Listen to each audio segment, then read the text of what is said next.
So the Savage asked me to speak a little bit about kind of what is Safemoon in terms of the value proposition and how does it work.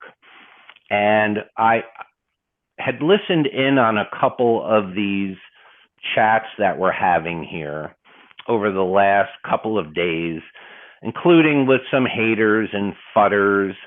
And I thought it would be worthwhile to put my thoughts down to some paper. And I wrote an article which I posted on Reddit a couple of days ago, which the Savage was nice enough to read, and I think motivated my invitation to tonight's call. And what that article explains is as follows. It goes through what the tokenomics are, and you've probably heard that word or read that word over and over. And what does that mean for why an investment in Safemoon may be good? Now, I'm going to go through this to explain it because I've heard people explain this incorrectly over and over and over. And I am no expert. I am just a holder of Safemoon, like 2 to 3 million other people. But I spend a lot of time trying to understand what's going on.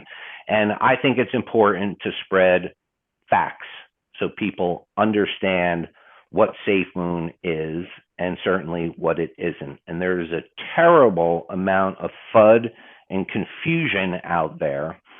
And that's one of the reasons I wanted to participate tonight, because any one of us that could do anything to help educate and clarify, the better off everyone is going to be. This is not financial advice. Sorry to give you the standard cautionary language. I'm not a financial advisor. Everyone should do their own research and make their own decision.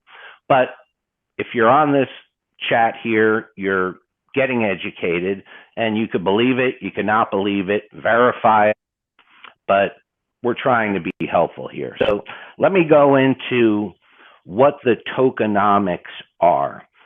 And the tokenomics, a term that is tossed around quite frequently, it is something that is a very simple concept, but it is multi-dimensional. And if you dive into it, the economics of Safemoon, it is a little bit complicated, but not too complicated for even a regular Joe to understand. So the tokenomics of Safemoon, as I perceive them, and again, this is just my view, I could be completely wrong here. So, take it for what it's worth. But I break down the tokenomics of Safemoon into 3 categories, and I'm going to explain them here. One. The first is the term called reflections.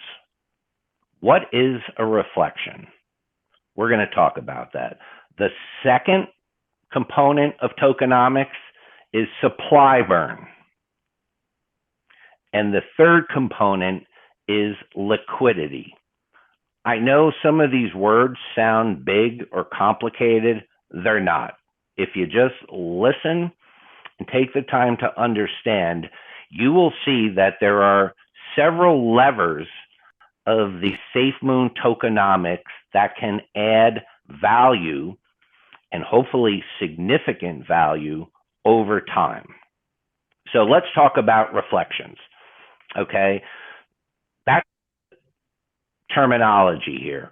It's somewhat like a dividend, not exactly, but here's how it works. So you probably all know that every time you buy Safemoon or sell Safemoon, there is a 10% fee that is part of that transaction.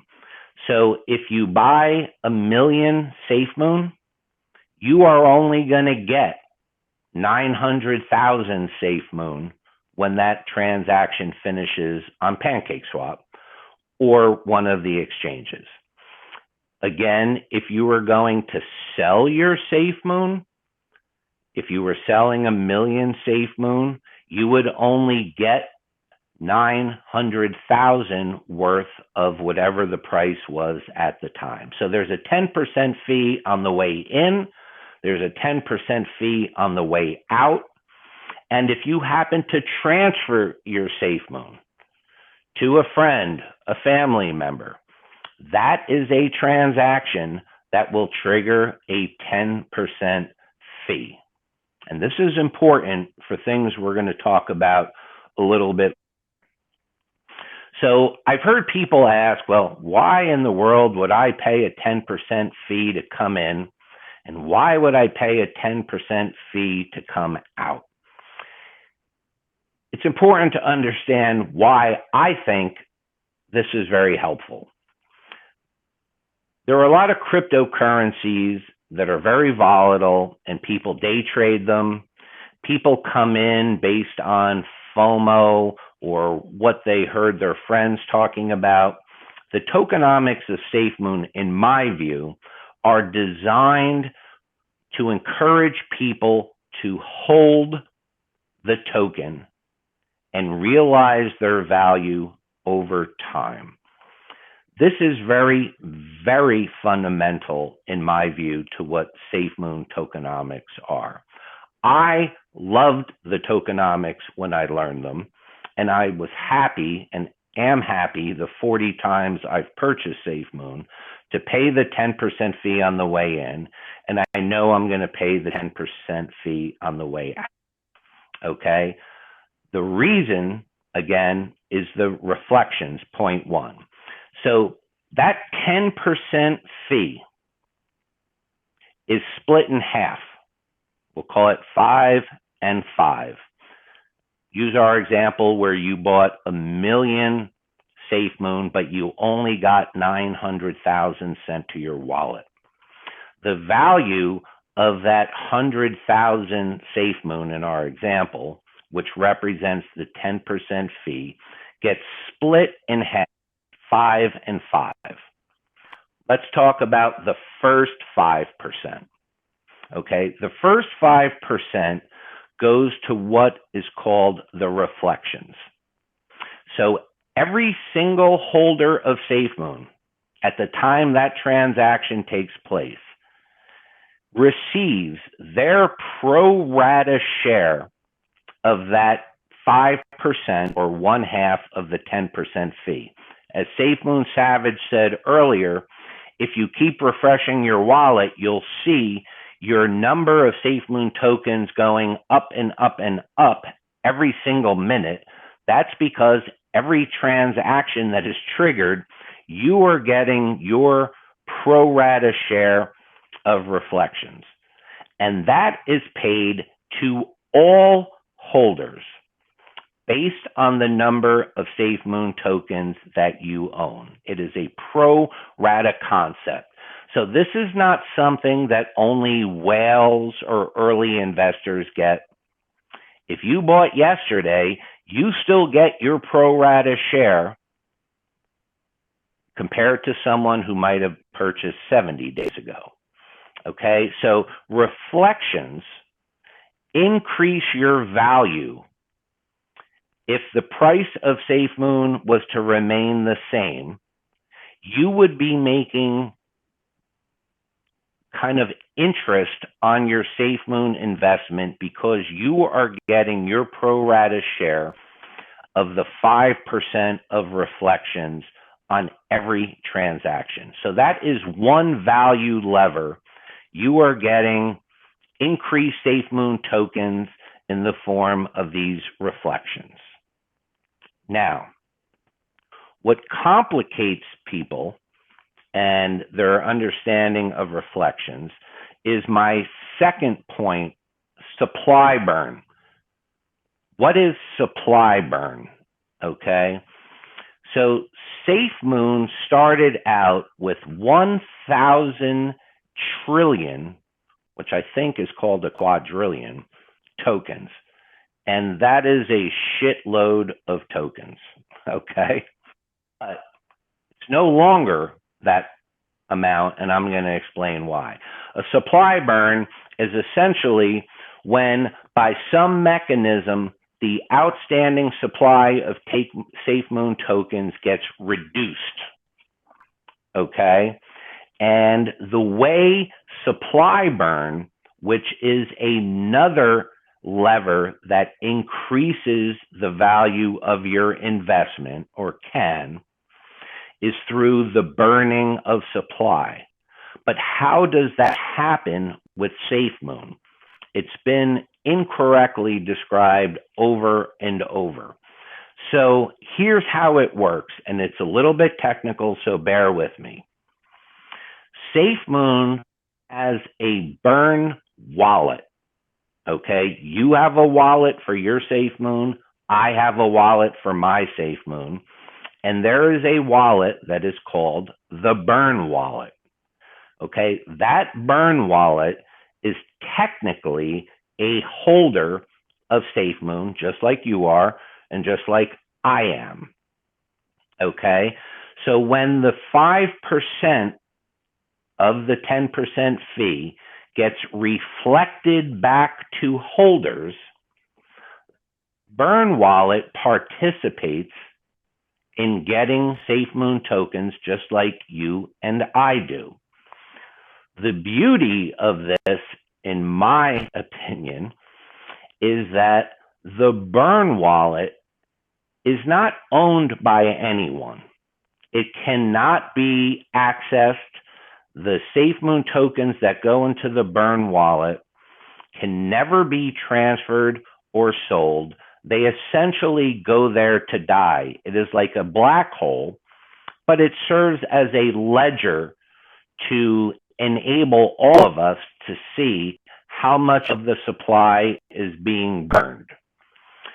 So initially, that burn wallet was seeded with, I think, about 277 trillion Safemoon.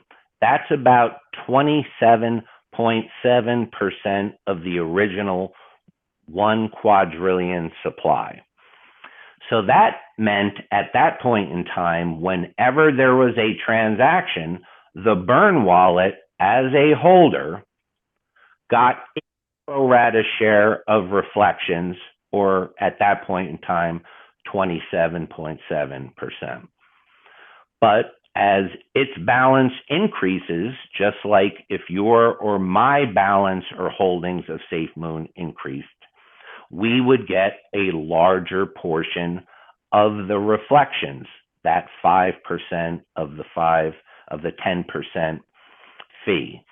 So at this particular point in time, 60, 70 days later, the burn wallet now holds 416 trillion, and it's actually a little bit more than that now, or 41.6+% of the total supply in the world of Safemoon. That means that there is only 583 point something trillion Safemoon now in the circulating supply.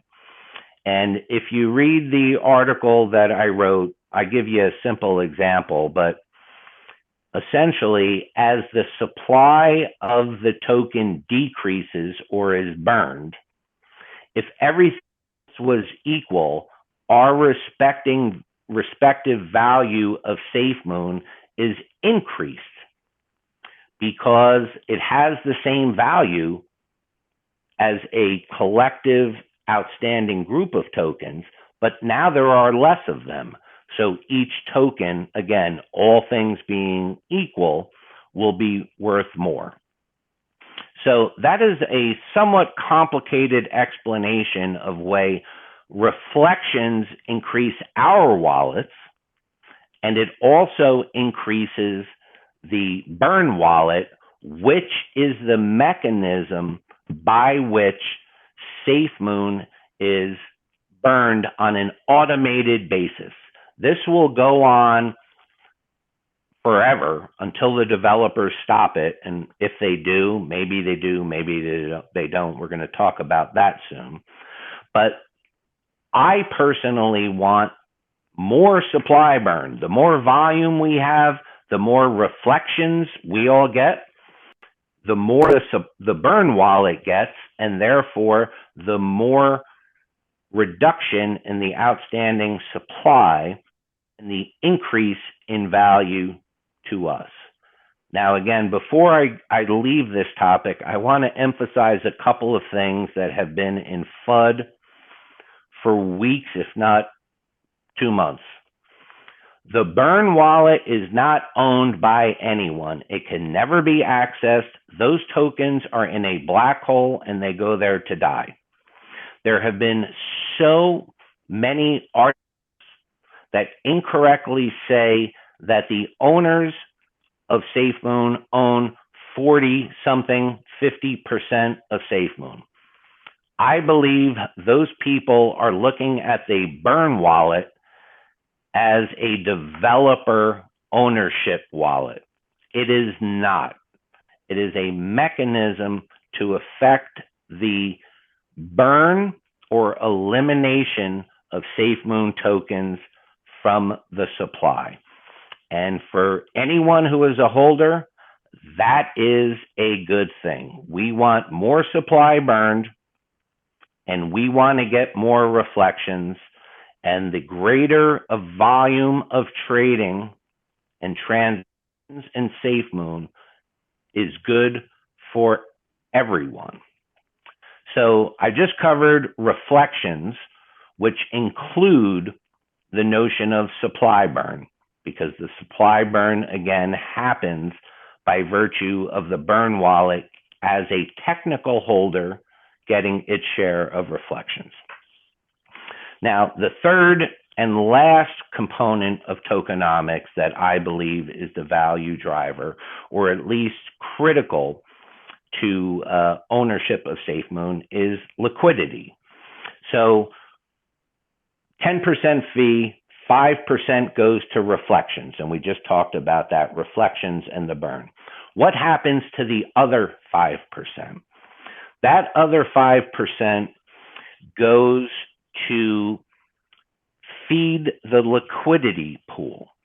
Now, I am not smart enough to get into the complexities of the algorithms and the mathematical calculations that are the foundation for the liquidity pool, but let me just tell you briefly why it is important that half of the 10% fee goes to the liquidity pool.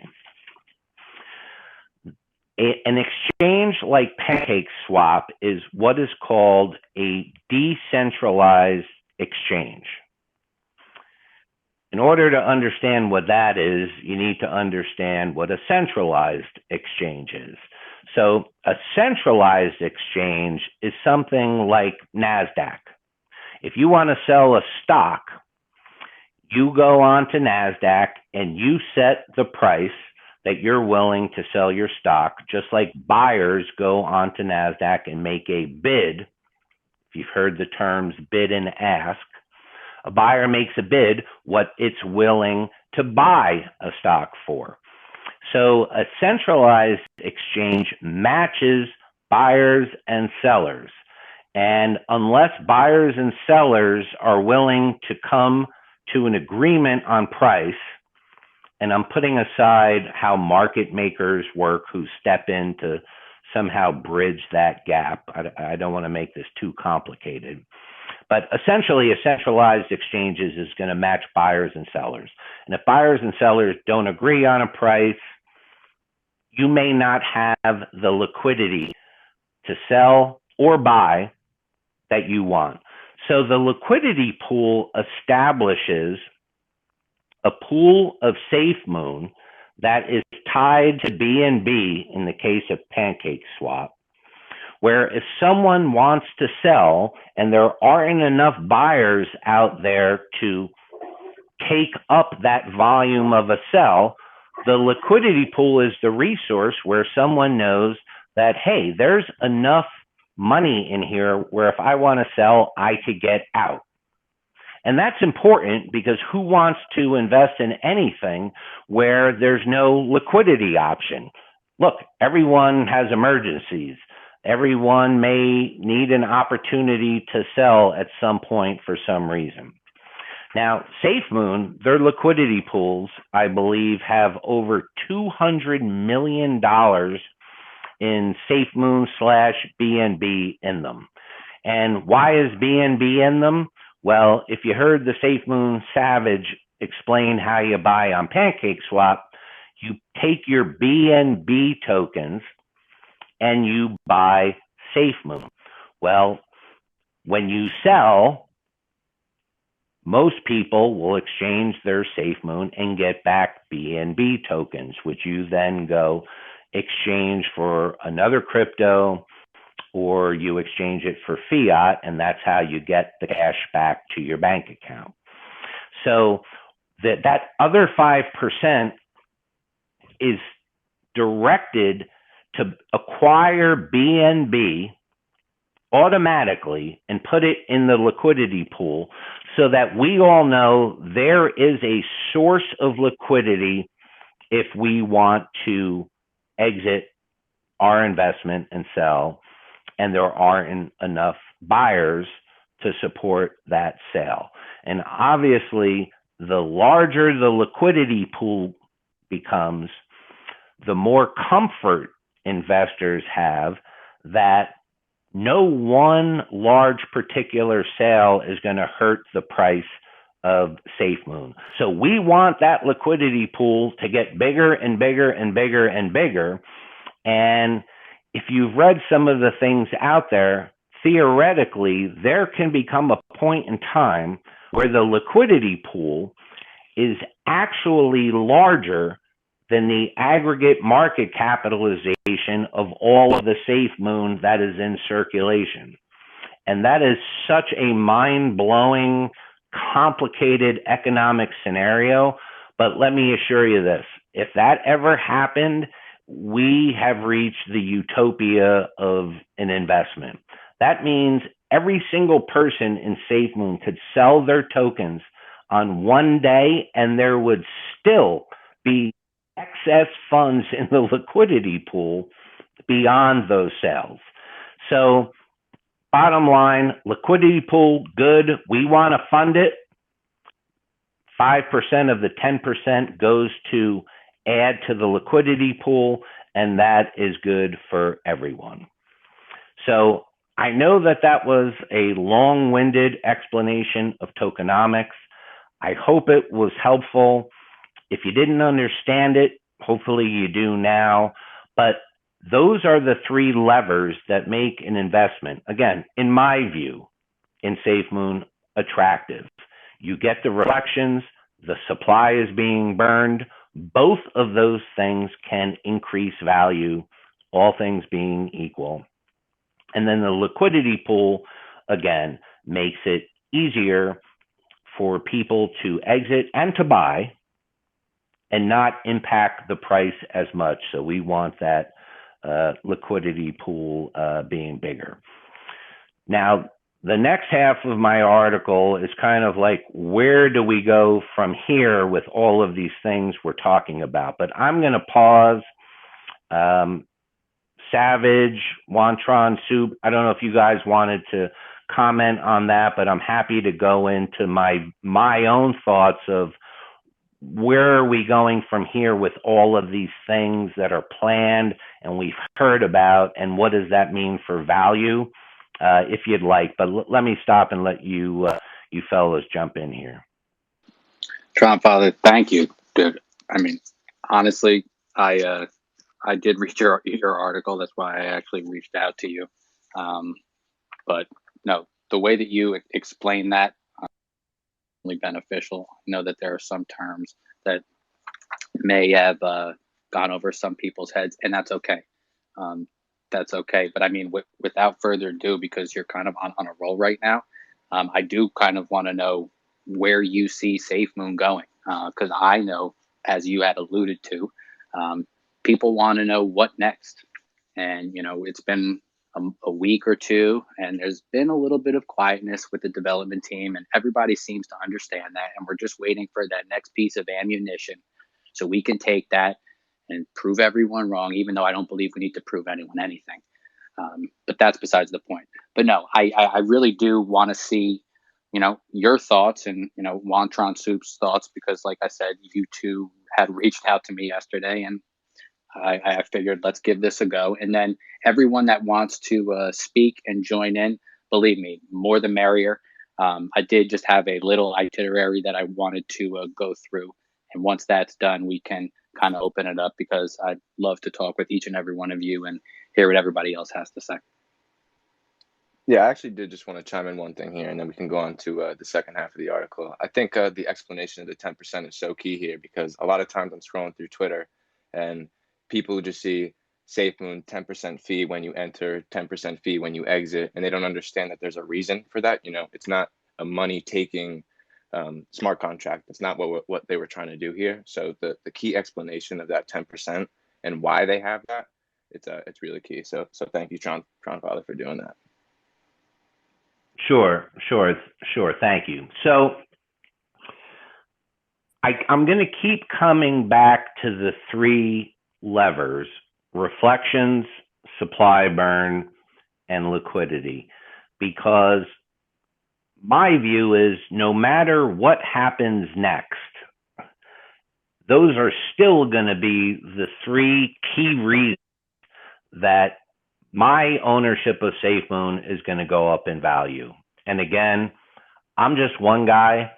I am not an expert. I could be completely wrong here. So take it for what it's worth. But, a lot of people have their own theories, and here's mine. So right now, the only way that there are reflections and supply burn and enhanced liquidity is through the 10% fee on transactions. And if you read my article, some people call it a 10% tax, some people call it a fee, and some people call it a scheme. Well, I do not believe this is a scheme at all. And if you listen to my explanation of why these incentives to hold the token and hence increase your value are important, hopefully you understand at least my perspective of why it's not a scheme. But let's be fair and play devil's advocate. There have been others, including some influencers, who have said recently, which is really the reason I wrote this article, why would I pay a 10% fee to get in? And if I was going to use my Safemoon to buy groceries, why would I pay a 10% fee to buy my groceries? And questions like that are valid questions, okay? The answers to those questions, in my opinion, I'm going to provide a few, and I'm also going to tell you we don't know the answers to some of these questions. And the first thing I want to address is, why don't we know? Now, you have heard our development team say over and over, we're not prepared to disclose this information now. We're not allowed to disclose this information because of an existing NDA. So let me just explain and defend our developers in a common sense way. For those of you that don't know, an NDA, that stands for a non-disclosure agreement, also called a confidentiality agreement. Now, I know from experience, in many cases where two parties are coming together to try to do some transaction or arrangement among or between two or more parties, they put in place a confidentiality agreement, again, or a non-disclosure agreement, NDA, because no party wants the other party talking about what's going on until the parties are done and ready to announce that they have done something or they have achieved something. So this is a very common business practice. And while I know this is the wild west of crypto, Okay, there are still businesses and companies involved here, and Safemoon, the developers have a company that is, as I understand it, organized in the UK. And they are legally bound by these contracts. And that's why they're always telling us, hey, there's 2 more exchanges that we're going to announce this week. And that's likely because the confidentiality agreement requires that Safemoon and the exchange are ready and prepared to get going with their business and therefore can publicly disclose it and not create any mayhem on systems or confusion in the marketplace before they're ready to do it. So the whole concept of an NDA, look, it's a reality of business and Safemoon has to deal with that. But there's other reasons why Safemoon may not want to disclose some of the answers to these questions. And I get it that you may be frustrated. And I'm going to be honest, there's sometimes I am frustrated because I read the FUD, I hear the FUD, and I am confident that there are answers and ammo that the developers have to give us to combat the FUD, but they can't. Okay. One other reason is some of the things, and I'm sure many of the things that Safemoon is doing is proprietary. It is special. It is unique. It is their vision of how future of some of the new developments that I'm going to talk about are going to be parlayed into the platform and the marketplace. If they disclosed how they were going to get from point A to point B, other people in the market may try to copy it. How many Moon this, Safe that tokens have come out since Safemoon?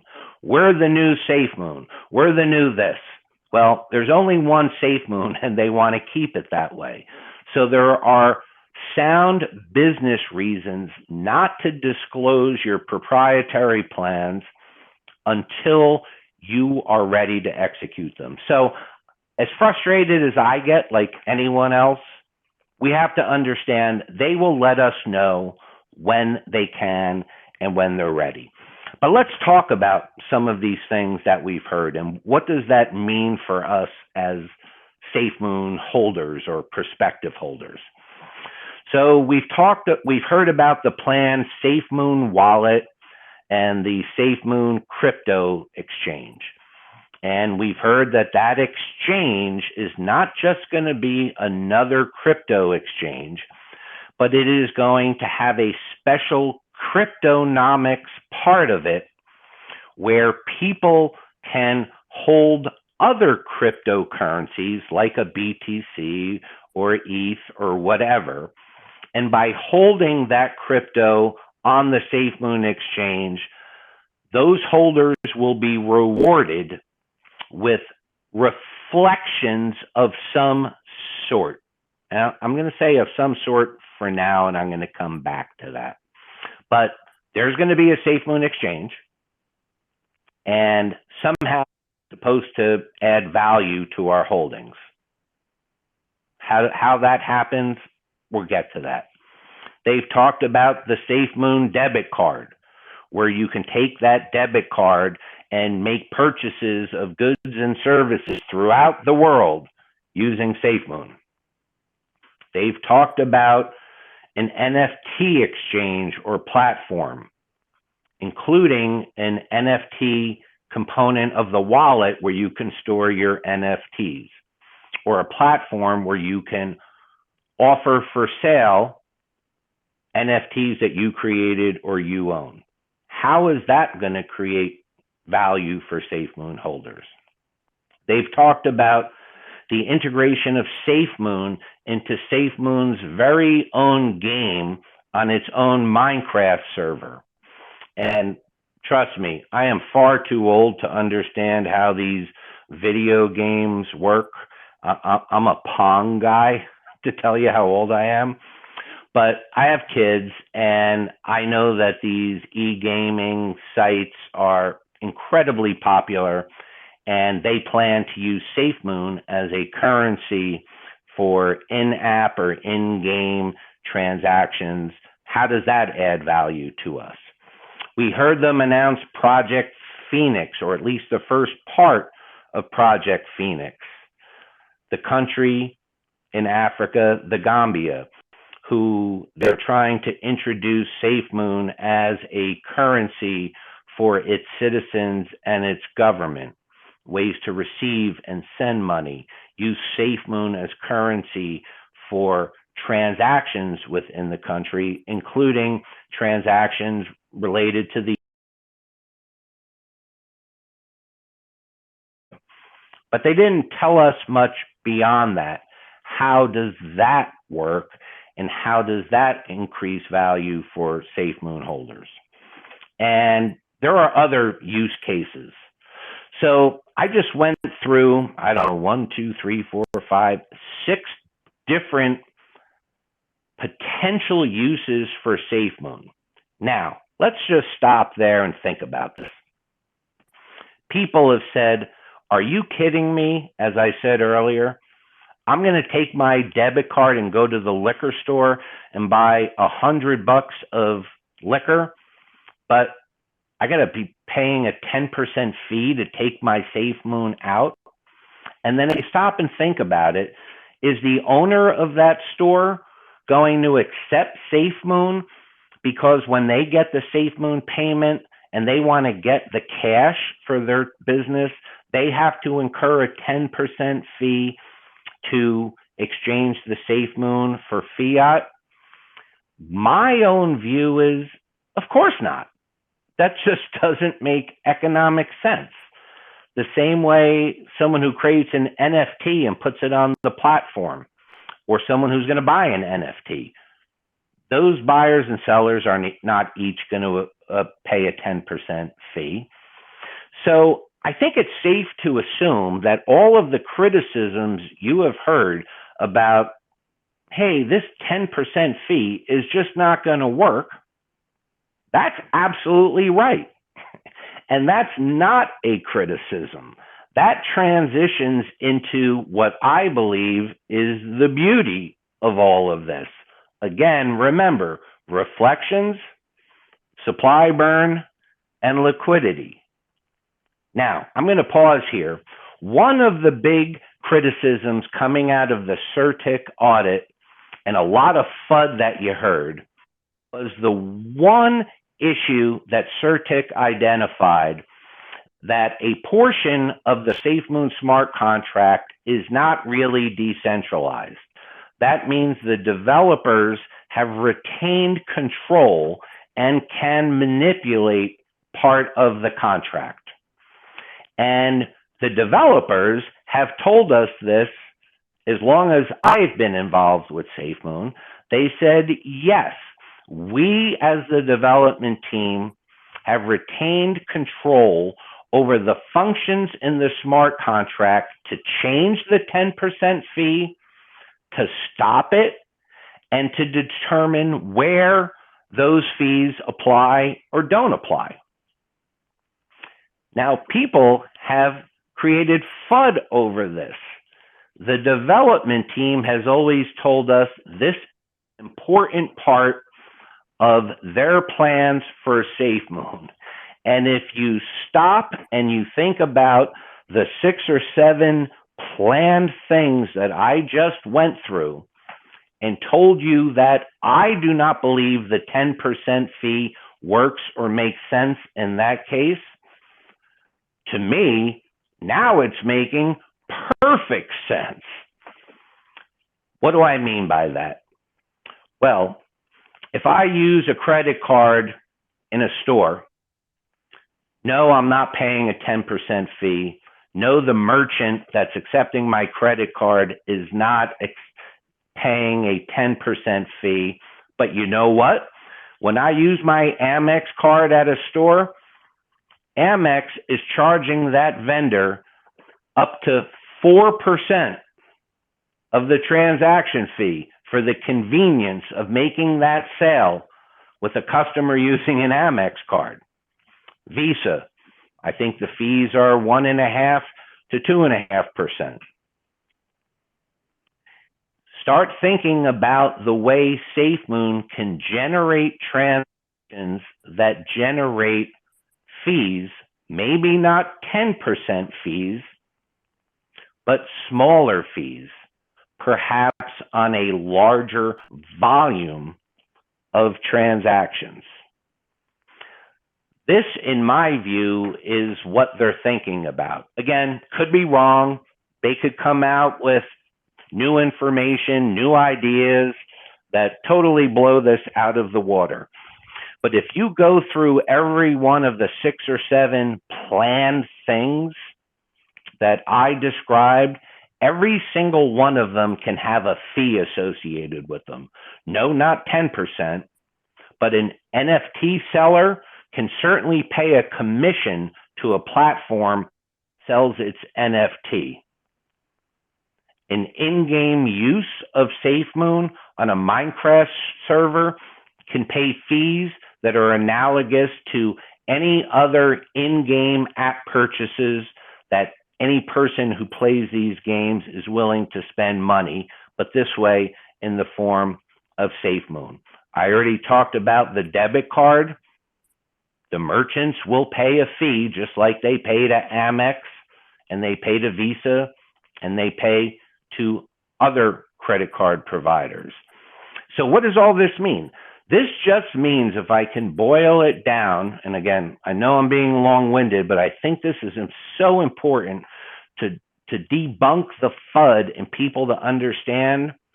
I do not believe this 10% fee is going to be the 10% fee for every other use of Safemoon beyond what we're already doing right now with our transactions. In these special cases, the developers are going to modify the fee to make it market, to make it usable. And all of these different avenues of transactions and fees, what do they all do? They all generate reflections, they all generate supply burn, and they can also be used to enhance liquidity if needed. If you own a crypto on an exchange, you're not going to pay a 10% fee to use your Safemoon to buy BTC, but you will pay a customary market exchange fee, just like Binance and Coinbase charge you. And you know, if you've made those transactions, those fees are damn high in and of themselves. That's another way a fee is going to be generated, which again comes back to more reflections, more supply burn.